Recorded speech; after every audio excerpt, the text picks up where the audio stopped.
आज हम इसमें जानने वाले हैं पदानुक्रमणीय के बारे में, और इसमें जितना भी वंश, जाति, गुण, कर्म जितना भी आता है सबके परिभाषा जानने वाले हैं। आप लोग ध्यान से इनको सुनिएगा।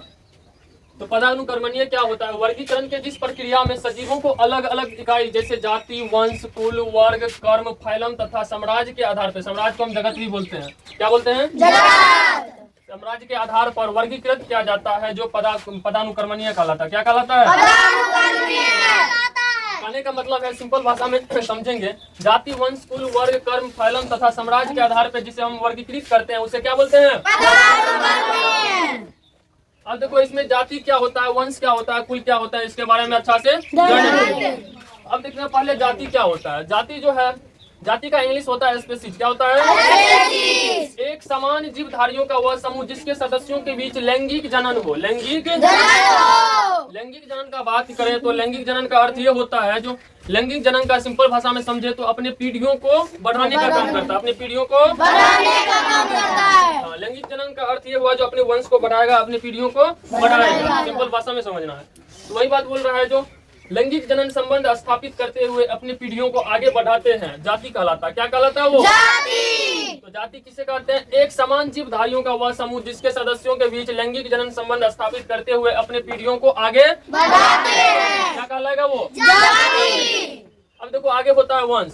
अब जाति से बड़ा वंश होता है। जाति, वंश का इंग्लिश होता है जेनस। क्या होता है? जेनस। एक समान तथा एक दूसरे से संबंधित जातियों, है ना, जातियों? Yes sir. एक समान तथा एक दूसरे से संबंधित जातियों का समूह वंश कहलाता है। क्या कहलाता है? वंश।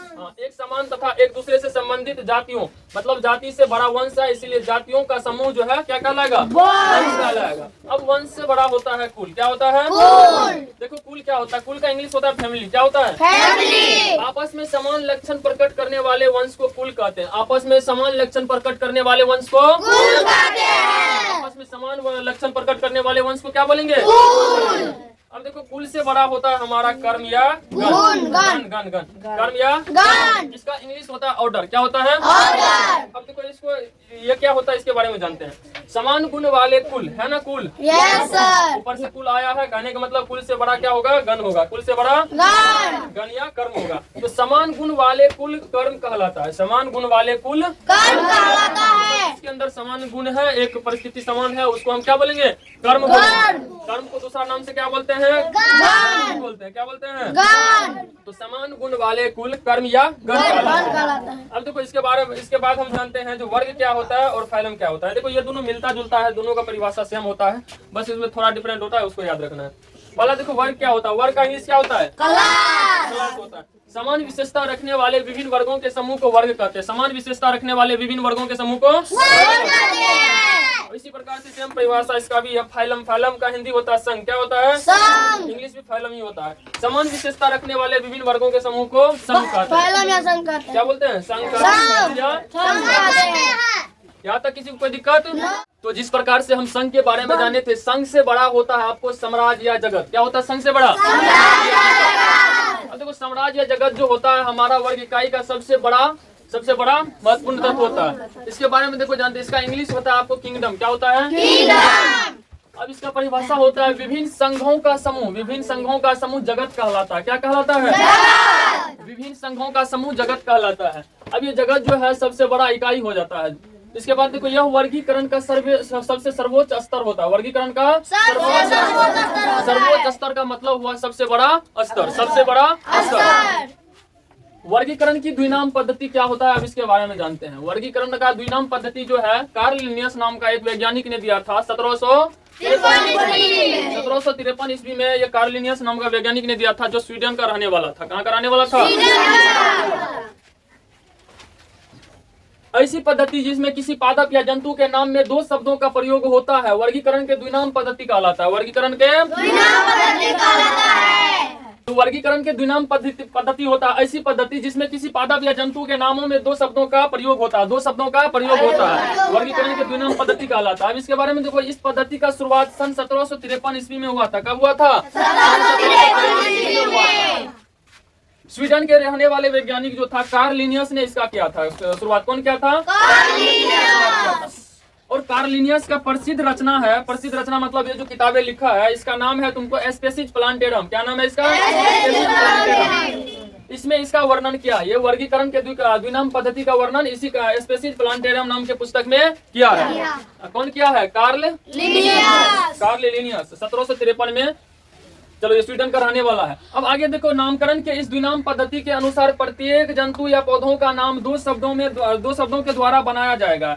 नाम के दोनों शब्दों में पहला शब्द वंश का, पहला शब्द किसका होगा? वंश का। और दूसरा शब्द जो होगा वो जाति के लिए होगा। किसके लिए होगा? जाति के लिए। पहला शब्द होगा वंश के लिए और दूसरा शब्द होगा जाति के लिए। जैसे देखो, जंतुओं तथा पौधों के नाम के अंत में उससे संबंधित वैज्ञानिक के नाम का संक्षिप्त रूप होगा। जंतुओं तथा पौधों के वैज्ञानिक नाम के अंत में उस वैज्ञानिक का संक्षिप्त नाम का वर्णन होगा। जैसे हम देख रहे हैं, मानव का वैज्ञानिक नाम होता है, होमो सेपियंस। क्या होता है? होमो सेपियंस। जिसमें होमो जो है वंश के लिए आता है। किसके लिए आता है? वंश के लिए। और सेपियंस आएगा जाति के लिए, मानव जाति के लिए। सेपियंस किसके लिए आएगा? जाति के लिए। होमो आता है वंश के लिए और सेपियंस आता है जाति के लिए। हम आगे जानते हैं वर्गीकरण के 5 जगत। वर्गीकरण के 5 जगत में जो है सन 1969 ईस्वी में आर विक्टेकर नाम का एक वैज्ञानिक आया, जिसको हम पूरे नाम में रॉबर्ट विक्टेकर कहते हैं। पूरे नाम में क्या बोलते हैं? इन्होंने सजीवों को 5 भागों में वर्गीकृत किया। 5 भागों में वर्गीकृत किया, जिसे हम पंच जगत पद्धति के नाम से भी जानते हैं। पंच जगत पद्धति के नाम से जानते हैं। और इसके बाद जो है ये 5 जगत का नाम दिया। पहला का नाम दिया मोनेरा, दूसरा का नाम दिया प्रोटिस्टा, तीसरा का नाम दिया, चौथा का नाम दिया प्लांटी और 5वां का नाम दिया एनिमेलिया। 5वां का नाम क्या दिया? उससे पहले जो है 1758 ईस्वी में कार्ल लिनियस ने जीव जगत को 2 भाग में बांटा था। कार्ल लिनियस ने जीव जगत को 2 भाग में बांटा था। इन्होंने 1758 में ही बांटा था, इससे पहले ये बांटा था, उसके बाद ये आया था। तो ये इन्होंने 2 भाग में बांटा था। पहला दिया था पादप जगत और दूसरा दिया था एनिमल जगत। पादप जगत और एनिमल जगत। पादप जगत का इंग्लिश होता है प्लांट किंगडम और एनिमल जगत का इंग्लिश होता है जंतु जगत का इंग्लिश होता है एनिमल किंगडम कहते हैं। सन 1977 ईस्वी में कार्ल बोस ने मोनेरा को 2 भागों में बांटा। इसमें एक प्रोकैरियोटिक और दूसरा यूकैरियोटिक है। प्रोकैरियोटिक और यूकैरियोटिक है। अब प्रोकैरियोटिक कोशिका क्या होता है, यूकैरियोटिक कोशिका क्या होता है, इसके बारे में हम लोग जानेंगे अच्छा से। प्रोकैरियोटिक कोशिका ये प्राथमिक अल्प विकसित कोशिकाएं हैं जिनमें केंद्रक में झिल्ली नहीं होती है। केंद्रक झिल्ली रहित होती है, यानी कि केंद्रक जो है इसका बिना झिल्ली का होता है। तो प्रोकैरियोटिक कोशिका ये जो है प्राथमिक अल्प विकसित, मतलब हुआ अल्प विकसित का अर्थ होता है ये बहुत ही कम विकसित, यानी कि नहीं के बराबर विकसित होता है। और ये जो है बिना झिल्ली का होता है। ये कोशिका कैसा होता है? बिना झिल्ली का होता है। उसके बाद देखो यूकैरियोटिक कोशिका, ये विकसित कोशिकाएं होती है। ये कैसा कोशिकाएं होती है? कोशिकाएं होती है। इसका बात करें तो ये जो है इसमें यानी कि इसका शरीर जो है बहुत विशाल आकार का होता है। ये जो है काफी विकसित कोशिकाएं होती है और इसमें केंद्रक हर एक चीज होता है। इसका कोशिकांग में सब चीज होता है उपलब्ध, जैसे केंद्रक झिल्ली युक्त होती है। इसी प्रकार से इनका इसमें हम लोग मानव भी आ जाते हैं। यूकैरियोटिक में क्या कौन सा आता है? मानव भी आ जाता है, बड़े बड़े जीवाणु भी आ जाते हैं। अब हम जानेंगे संगठन का स्तर। क्या जानेंगे? संगठन का स्तर। हमारा शरीर जो है कोशिकाओं से मिलकर के बना है। कोशिकाओं से मिलकर के एक विशेष ऊतक का निर्माण होता है। कई सारी ऊतकों मिलकर के एक विशेष अंग का निर्माण होता है, जिसे हम अंगस्तर बोलते हैं। और कई सारी अंगस्तर मिलकर के एक विशेष अंग तंत्र स्तर का निर्माण होता है। कई सारी अंग तंत्र मिल करके हमें एक विशेष शरीर का संरचना होता है। जिस प्रकार से हम ईट मतलब ईट पे ईट देकर के एक दीवार का निर्माण करते हैं, कई दीवार मिला करके एक रूम का निर्माण करते हैं और कई सारे रूम मिला करके एक बड़ा बंगला का निर्माण करते हैं, उसी प्रकार से हमारा शरीर भी इसी प्रकार से बना हुआ। तो चलो हम जानते हैं पहला स्तर है तुम्हारा कोशिका स्तर। क्या है? कोशिका स्तर। कोशिका स्तर सभी जीव कोशिकाओं के बने होते हैं, ये तो सब जानते हो ना? Yes sir. सभी जीव कोशिकाओं के बने होते हैं। जीव कोशिका 2 प्रकार के कोशिकीय होता है, एक बहुकोशिकीय होता है। तो जो जीवन की मौलिक संरचनात्मक एवं क्रियात्मक इकाई होती है, जीवन की मौलिक संरचनात्मक एवं क्रियात्मक इकाई होती है। उसके बाद आता है ऊतक स्तर। ऊतक स्तर जो होता है कई सारी कोशिकाओं के एक संगठन से ऊतक का निर्माण होता है। तो कोशिकाएं संगठित होकर ऊतक का निर्माण करती है। ऊतक कोशिकाओं का समूह होता है। ऊतक क्या होता है? कोशिकाओं का समूह होता है, जिसमें कोशिकाओं की संरचना तथा कार्य का एक समान होते हैं। कोशिकाओं के संरचना तथा कार्य एक समान होते हैं। और देखो कई सारे ऊतक मिलकर के एक विशेष अंग का निर्माण करता है, एक विशेष अंग स्तर का निर्माण करता है। तो वही चीजें यहाँ पे लिखा हुआ है, विभिन्न ऊतक मिलकर अंग निर्माण करते हैं। विभिन्न ऊतक मिलकर के अंग निर्माण करते हैं जो किसी कार्य को पूर्ण करते हैं, जो किसी विशेष कार्य को पूर्ण करते हैं। अब देखो कई सारे अंग मिलकर के एक अंग स्तर का निर्माण करते हैं।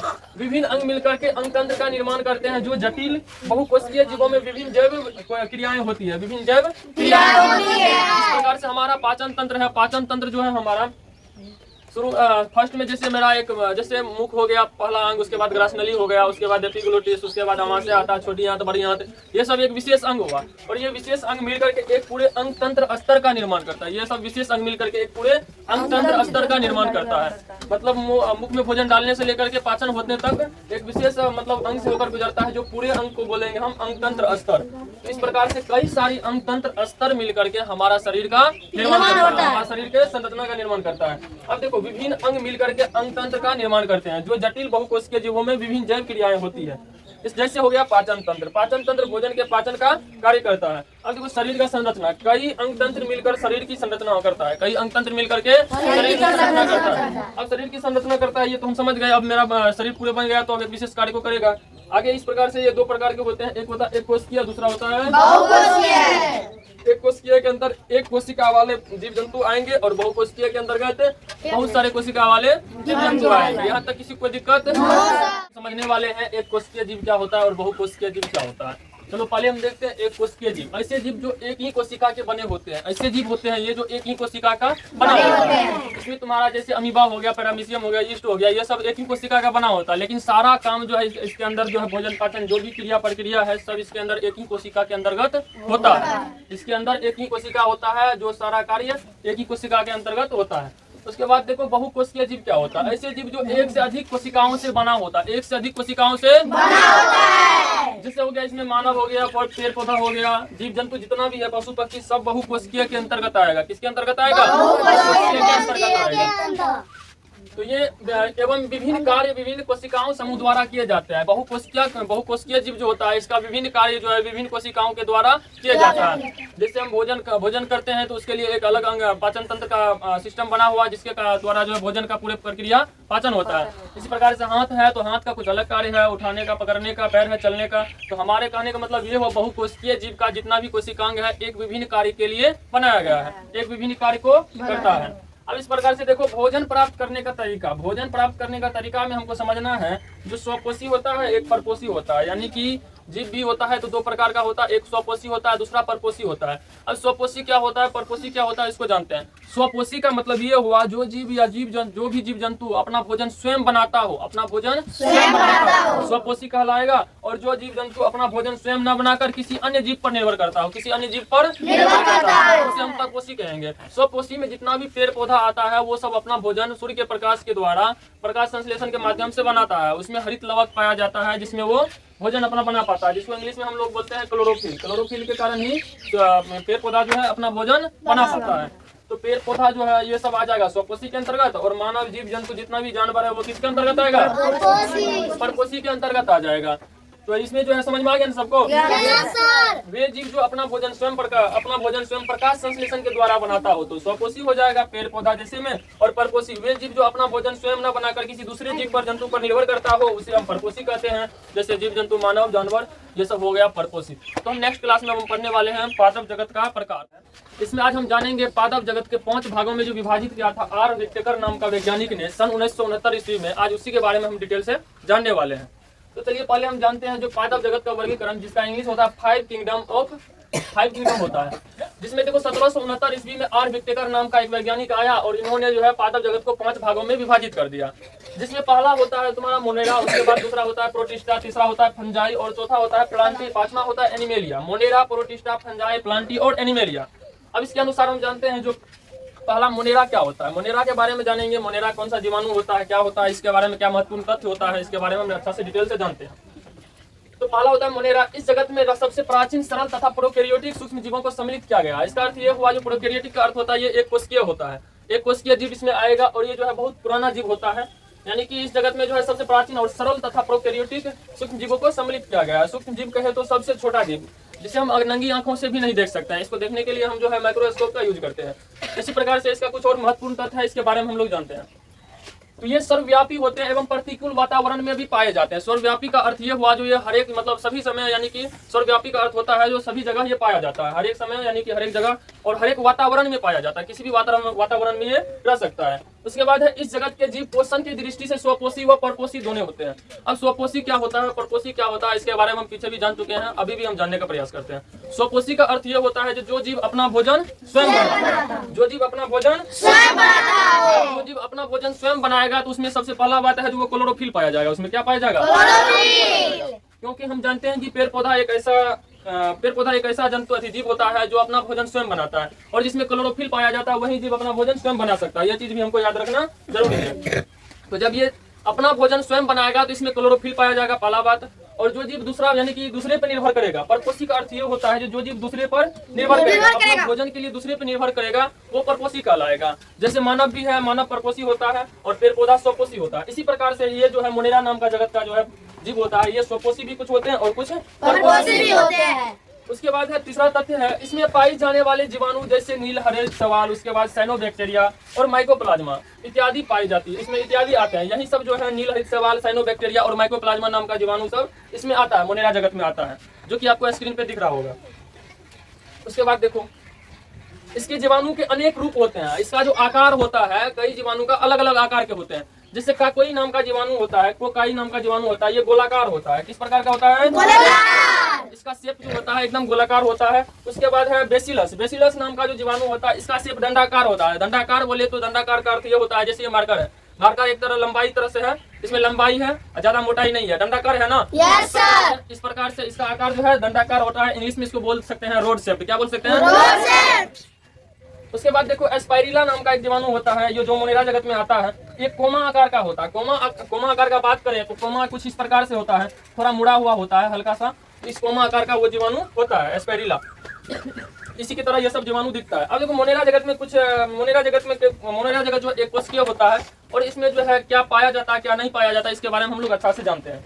मोनेरा जगत में पाए जाने वाले ये दीर्घ कोशिका भित्ति पाया जाता है, जो कोशिका के अंदर जितना भी कोशिकांग होता है उसको सुरक्षा प्रदान करने का काम करता है। कोशिका भित्ति ये पाया जाता है, ये घिरी होती है कोशिका भित्ति से। और उसके बाद देखो जो नहीं पाया जाता है, अब इसमें कुछ ऐसा भी है जो कोशिकांग नहीं पाया जाता है। जैसे हो गया केंद्रक झिल्ली, केंद्रिका, माइटोकॉन्ड्रिया, गोल्जी बॉडी, अंतःपर्दवी जालिका जिसको इंग्लिश में बोलते हैं एंडोप्लाज्मिक रेटिकुलम। उसके बाद ये सब जो है अनुपस्थित होते हैं, कहने का मतलब ये सब इसमें नहीं पाए जाते हैं। इसके कोशिका के अंदर ये सब नहीं पाए जाते हैं, जितना भी होता है माइटोकॉन्ड्रिया, उसके बाद गोल्जी बॉडी, एंडोप्लाज्मिक रेटिकुलम, ये सब इसमें अनुपस्थित होते हैं। अब इसके जो डीएनए होता है, डीएनए केंद्रक होता है कोशिका में, केंद्रक के कोशिका होता है, कोशिका के बीच में होता है क्या, केंद्रक होता है ना। Yes sir. इस केंद्रक के बीच में डीएनए पाया जाता है। क्या पाया जाता है, डीएनए के बीच में जीन पाया जाता है। इस डीएनए के बीच में कुछ प्रोटोन क्या बोलते हैं, प्रोटीन पाया जाता है, जिसका नाम होता है हिस्टोन। जैसे मानव शरीर के डीएनए में हिस्टोन नाम का प्रोटीन पाया जाता है, उसी प्रकार से इस डीएनए में हिस्टोन पाया जाता है, जो कि इस मोनेरा जगत के जीवाणु में अनुपस्थित होता है हिस्टोन। इसलिए यहाँ पे लिखा हुआ इसके डीएनए में अनुवांशिक पदार्थ हिस्टोन नहीं होते हैं, मतलब अनुपस्थित होते हैं, हिस्टोन रहित होते हैं। कहने का अर्थ ये हुआ जो इसमें हिस्टोन नहीं पाया जाता है। तो मोनेरा जगत में जो है, इसके मोनेरा जगत के जो भी जीवाणु होगा, इसके डीएनए में हिस्टोन नाम का अनुवांशिक पदार्थ नहीं मिल पाए जाते हैं। यहाँ तक क्लियर है ना। तो मोनेरा का कुछ टॉपिक बचा हुआ था, जिसमें हम इसलिए अभी बोर्ड पे लिखे हुए हैं, इसको हम अच्छा से पहले समझ लेते हैं। उसके बाद हम पढ़ेंगे प्रोटिस्टा के बारे में। किसके बारे में पढ़ेंगे, तो मोनेरा में जितना भी हम पीछे जानकारी दिए हैं, उसके बाद इसको समझना है। कुछ जीवाणु में क्लोरोफिल पाए जाते हैं, हम उसमें भी बताए हैं। जो क्लोरोफिल पाया जाता है, यानी कि क्लोरोफिल जब भी पाया जाएगा तो वो स्वपोषी होगा। क्या होगा, स्वपोषी। अगर क्लोरोफिल नहीं पाया जाता है तो वो क्या होगा, परपोषी। जबकि कुछ अन्य जीवाणु में रसायन संश्लेषी या परपोषी होते हैं। रसायन संश्लेषी की बात करें तो रसायन संश्लेषी यानी कि परपोषी को ही कहते हैं। रसायन पदार्थ जो खाता पीता है उसी को रसायन संश्लेषी कहते हैं। और जो प्रकाश संश्लेषण के माध्यम से अपना भोजन बनाता है उसे प्रकाश संश्लेषी कहते हैं। तो प्रकाश संश्लेषी में जैसे पेड़ पौधा होता है, उसी प्रकार से कुछ जीवाणु भी ऐसा है जो प्रकाश संश्लेषी होता है, उसमें भी क्लोरोफिल पाया जाता है, जिसके कारण वो स्वपोषी कहलाता है। इसमें छोटे छोटे रोम पाए जाते हैं। इसमें छोटे छोटे रोम, जैसे ये देखो एक फिगर बनाया हुआ पूरा जीवाणु का, इसमें ये छोटे छोटे जो केशानुकार जो दिख रहा है तुमको, ये सारा छोटा छोटा रोम है। इसी के माध्यम से ये जो एक जगह से दूसरे जगह प्रचलन भी कर पाता है। इसमें जैसे हम बताए थे, जो इसमें केंद्रक अनुपस्थित होता है, लेकिन केंद्रक के बीच में, जैसे मानव कोशिका में केंद्रक पाया जाता है, और केंद्रक के बीच ही जो है डीएनए पाया जाता है। डीएनए के बीच जो है, डीएनए का आधा भाग को ही हम आरएनए कहते हैं। तो इसमें हम पढ़े थे, जो डीएनए जो है केंद्रक के बीच में पाया जाता है, उसमें हिस्टोन नाम का पदार्थ पाया जाता है, और इसका आधा जो होता है ये आरएनए होता है। लेकिन यहाँ पे केंद्रक है ही नहीं, केंद्रक अनुपस्थित होता है, और ये डीएनए खुलेआम उस कोशिका में पाया जाता है, उस जीव में। तो इसी प्रकार से ये केंद्र ये डीएनए हो जाता है। और ये बाहरी वाला जो लाइन दिख रहा है तुमको, ये है तुम्हारा कोशिका भित्ति। क्या है? कोशिका भित्ति का काम है जो कोशिकांग के अंदर जो भी पदार्थ है, कोशिकांग है, उनको सुरक्षा प्रदान करना, बाहरी वातावरण से सुरक्षा प्रदान करना। यह है कोशिका झिल्ली, इसका भी कुछ उसी से रिलेटेड काम है। उसके बाद ये है रोम, जिसके माध्यम से वो प्रचलन कर पाता है। अब हम लोग पढ़ेंगे मोनेरा जो है हमारा खत्म हो चुका है, मोनेरा खत्म हो चुका है। हम पढ़ने का प्रयास करते हैं प्रोटिस्टा। प्रोटिस्टा क्या होता है इसके बारे में हम लोग पढ़ेंगे। अब देखो, इस जगत में मुख्यतः विभिन्न प्रकार के जलीय बहुकोशिकीय, इसमें बहुकोशिकीय एवं एक कोशिकीय दोनों होता है। तो बहुकोशिकीय सरल यूकेरियोटिक सूक्ष्म जीवों को सम्मिलित किया गया है। यूकेरियोटिक बोले तो बहुकोशिकीय। इस जगत के प्राय जीवों में प्रचलन के लिए रोम, प्रचलन के लिए सीलिया या फ्लैजिला होता है। सीलिया या फ्लैजिला, प्रचलन मतलब हुआ जो एक जगह से दूसरे जगह जाने के लिए रोम, सीलिया और फ्लैजिला पाया जाता है। इसमें पोषण की दृष्टि से कुछ प्रकार संश्लेषित यानी स्वपोषी एवं कुछ परपोषी होते हैं। इसमें भी जो है पोषण की दृष्टि से अगर इसको हम देखें तो इसमें भी कुछ प्रकार संश्लेषी होते हैं जो अपना भोजन स्वयं बनाते हैं, और कुछ परपोषी होते हैं जो अपना भोजन दूसरे बनाते हैं। अब परपोषी में भी कुछ दो प्रकार का होता है। एक हो जाता है जो सजीव पे निर्भर करता है, एक होता है जो मृत पे निर्भर करता है। तो मृत पे जो निर्भर करता है उसको मृतजीवी बोलते हैं। यहाँ पे हम लिखे हुए हैं कुछ मृतजीवी भी होते हैं जो सड़े गले पदार्थ पे अपना जीवन यापन करते रहता है, सड़े गले पदार्थ पे अपना जीवन यापन करते रहता है। स्वपोषी प्रोटिस्ट में शैवाल को जैसे डाइटम, युगलिना आदि की तरह कशाभिकीय जीव तथा परपोषी रूपों में स्लाइम, गोल्ड एवं प्रोटोजोआंस को शामिल किया गया है। जैसे प्रोटोजोआंस का जो है मुख्य उदाहरण होता है अमीबा, पैरामीशियम इत्यादि। अमीबा और नेक्स्ट पढ़ रहे हैं, किसके बारे में पढ़ेंगे नेक्स्ट बताओ? फंजाई के बारे में पढ़ेंगे। और इसमें एक चीज और याद रखने वाला बात है, जो प्रचलन के लिए इसमें जो है अमीबा में कुटपाद और जो है पैरामीशियम में सिलिया पाया जाता है। अमीबा में कुटपाद मतलब अमीबा जिस माध्यम से चलता है उसको हम बोलते हैं कुटपाद, और जो पैरामीशियम चलता है उसको हम बोलते हैं सिलिया। सिलिया ये सब पाया जाता है। तो अब हम पढ़ने वाले हैं फंजाई। फंजाई के बारे में पढ़ते हैं, ध्यान से समझना फंजाई क्या होता है। फंजाई के जगत में जो उन बहुकोशिकीय यूकेरियोटिक जीवों को सम्मिलित किया गया है जो पौधे तो है लेकिन इसमें क्लोरोफिल वर्णक नहीं पाया जाता। पौधे तो है लेकिन इसमें क्लोरोफिल वर्णक नहीं पाया जाता है। जब क्लोरोफिल वर्णक नहीं पाया जाएगा तो ये स्वपोषी होगा या परपोषी? परपोषी होगा ना। जब इसमें क्लोरोफिल वर्णक नहीं पाया जाएगा तो ये कि स्वपोषी जो होता है वो क्लोरोफिल से ही अपना भोजन बनाता है, इसमें क्लोरोफिल वर्णक नहीं पाया जाता है। इसलिए ऐसा जो फंजाई जगत होगा ये परपोषी होगा। इसमें कोशिका भित्ति होती है, इसमें कोशिका भित्ति होती है। ये परजीवी, सहजीवी और मृतजीवी दोनों होते हैं, दोनों हो सकते हैं। सहजीवी और मृतजीवी दोनों हो सकते हैं। इसके बारे में सहजीवी क्या होता है, परजीवी क्या होता है, पीछे भी तुम लोग को हम बता चुके हैं। आगे हम जानते हैं इसके शरीर की संरचना धागे जैसी कवक जाल या माइसिलियम की तरह होती है। धागे जैसी कवक जाल का अर्थ ये हुआ, तुम जैसे मशरूम का देखा होगा, मशरूम को तुम अगर उल्टा करके देखेगा या काट करके देखेगा तो उसके अंदर जो है एक जालानुकार का होता है परत, मतलब बहुत सारा परत होता है, उसी को हम बोलते हैं कवक जाल। क्या बोलते हैं उसको? वैसे अपना भाषा में बोले तो तुमको अगर छत्ता जिसको बोलते हो उसको उल्टा करके देखना, उसमें तुमको दिखाई दे देगा वो कवक जाल की टाइप से। एवं प्रत्येक कवक जाल से पहले तंतु या हाइफा निकलते हैं। क्या निकलते हैं? जैसे म्यूकर, पेनिसिलियम, मशरूम। जैसे म्यूकर और पेनिसिलियम, मशरूम आदि। अब देखो कुछ कवक रोग के कारण होते हैं, जैसे रिंगवर्म और चर्म रोग। कुछ कवक जो है रोग के कारण होते हैं, रिंगवर्म और चर्म रोग के कारण। उस प्रकार से देखो कोशिका भित्ति काइटिन नाम के जटिल शर्करा से बनी होती है। किससे बनी होती है? काइटिन नाम की जटिल शर्करा से बनी होती है। क्या बनी होती है? तो कोशिका भित्ति बनी होती है। ये हम पहले भी पढ़ चुके हैं। कुछ कवक में माइसिलियम नहीं बनता है, जैसे ईस्ट में जो है माइसिलियम नहीं बनता है। इसमें संचित भोजन ग्लाइकोजन के रूप में पाया जाता है। किसके रूप में पाया जाता है? ग्लाइकोजन के रूप में पाया जाता है। अब देखो इसके बाद हम लोग पढ़ेंगे प्लांटी। क्या पढ़ेंगे? प्लांटी के बारे में 2 लाइन जान लेते हैं। नेक्स्ट क्लास में इसको जो है हम अच्छा से वर्णन करके प्लांटी का प्रकार, प्लांटी को अच्छा से जानेंगे। देखो प्लांटी क्या होता है? प्लांटी के अंतर्गत जो है पेड़ पौधा के सारे जगत आ जाता है। पेड़ पौधा का जितना भी जगत है सारे आ जाता है पेड़ पौधा के अंतर्गत। इस जगत के यूकैरियोटिक प्रकाश संश्लेषी बहुकोशिकीय तथा कोशिका भित्ति वाले जीवों को सम्मिलित किया गया है। इसमें क्या सब सम्मिलित किया गया है? यूकैरियोटिक प्रकाश संश्लेषी बहुकोशिकीय तथा कोशिका भित्ति वाले जीवों को सम्मिलित किया गया है। अब हम समझते हैं प्रोकैरियोटिक, यूकैरियोटिक। प्रोकैरियोटिक में हम लोग पहले भी पढ़ चुके हैं, एक कोशिका होता है, और यूकैरियोटिक में बहुकोशिकीय। जहाँ पे यूकैरियोटिक का बात हो तो वो बहुकोशिकीय होगा, और प्रोकैरियोटिक का बात हो तो एक कोशिकीय होगा। कितना बात तो तुम लोग पहले से भी जान रहे हो। और इसमें कोशिका भित्ति, पेड़ पौधा में जो है कोशिका भित्ति पाया जाता है ताकि उसके अंदर के सभी कोशिकांग या कोशिका को सुरक्षा मिल सके, बाहरी वातावरण से सुरक्षा मिल सके। और इसका कोशिका जो है, इसका कोशिका भित्ति जो है कठोर होता है। क्या होता है? कठोर होता है। सबको समझ में आ रहा है ना? इसमें जलीय तथा स्थलीय दोनों प्रकार के पौधे आते हैं। और इसमें जो है प्लांटी में जो है जलीय तथा स्थलीय दोनों प्रकार के पौधे आते हैं। प्लांटी को स्टार्ट कर दिए थे। प्लांटी के बारे में दो चार पॉइंट जो हम लोग पढ़ भी लिए थे, तो आगे हम लोग आज पढ़ने वाले हैं इसके बारे में थोड़ा डिटेल से। और जो भी इसमें बचेगा, इसका जितना भी प्रकार होता है हम लोग अगले क्लास में देखेंगे, क्योंकि इसमें जो है हम पहले पांचों जगत को खत्म कर देते हैं। पांचों जगत को खत्म करने के बाद ही जो हम प्लांटी का पूरे डिटेल से पढ़ेंगे, उसके बाद एनिमेलिया का पूरे डिटेल से पढ़ेंगे। तो हम जान लेते हैं प्लांटी के बारे में कुछ तथ्य बचा हुआ था, उसको पहले जान लेते हैं। तो देखिए प्लांटी में जो होता है, इसमें हर प्रकार के पौधे पाए जाते हैं। जैसे कुछ शैवाल होते हैं और डाइटम को छोड़ करके शैवाल इसमें सम्मिलित किया गया है।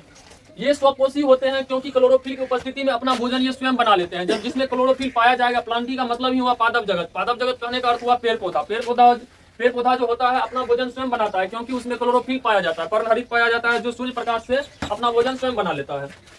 तो इसके अंतर्गत प्लांटी सारा आ जाता है। इनके भीतर हरे, भूरे, लाल शैवाल, मोसेस, फर्न, जिम्नोस्पर्म तथा एंजियोस्पर्म समूह के पौधे आते हैं। अब ये हरे, भूरे, लाल शैवाल, मोसेस, जिम्नोस्पर्म, फर्न क्या होता है, इसके बारे में हम लोग डिटेल से नेक्स्ट क्लास में पढ़ने वाले हैं। तो पहले अभी हम वैसे सिंपल भाषा में इसको हम समझने का प्रयास करते हैं। एंजियोस्पर्म जो होता है नग्नबीजी पौधे होते हैं, यानी कि नग्न बीज होते हैं, जिसके बीज में कोई फल नहीं होता है। और जो जिम्नोस्पर्म नग्नबीजी होता है, और एंजियोस्पर्म जो होता है ये फल सहित होता है। ये इसमें जो है फल लगा हुआ होता है। जिम्नोस्पर्म जो होता है ये नग्नबीजी होता है। और यह जो है जगत बहुत ही बड़ा होता है। प्लांट जगत है जो बहुत बड़ा होता है। इसके बारे में हम डिटेल से नेक्स्ट में पढ़ेंगे। अब एनिमेलिया पांचवा आता है, पांचवा जगत एनिमेलिया। एनिमेलिया क्या होता है, इस जगत में ऐसे जीव आते हैं, ऐसे सभी यूकैरियोटिक बहुकोशिकीय जीवों को रखा गया है जिनकी कोशिकाओं में कोशिका भित्ति नहीं पाई जाती है। जिनकी कोशिकाओं में कोशिका भित्ति नहीं पाई जाती है। यूकैरियोटिक की बात करें तो बहुकोशिकीय है, प्रोकैरियोटिक की बात करें तो एक कोशिकीय होता है, और यूकैरियोटिक की बात करें तो बहुकोशिकीय। इसमें इस सभी ऐसे सभी जीवों को रखा गया है जिनमें कोशिका भित्ति नहीं पाई जाती है, लेकिन यूकैरियोटिक होती है। यूकैरियोटिक का अर्थ हुआ बहुकोशिकीय। पेड़ पौधा जब भी होगा बहुकोशिकीय ही होता है। आया समझ में? Yes sir. तथा ये जीव परपोषी, पेड़ पौधा नहीं, ये एनिमेलिया के बारे में हम लोग बात कर रहे हैं। तथा ये जीव परपोषी होते हैं। तथा ये जीव परपोषी होते हैं। इस जगत के जीव हमारे आसपास अधिक मात्रा में पाया जाता है। इस जगत के जीव हमारे आसपास अधिक मात्रा में पाया जाता है। अब हम लोग नेक्स्ट जो पढ़ने वाले हैं, ये पढ़ने वाले हैं प्लांटी के बारे में। प्लांटी के बारे में फुल डिटेल से हम लोग जानेंगे।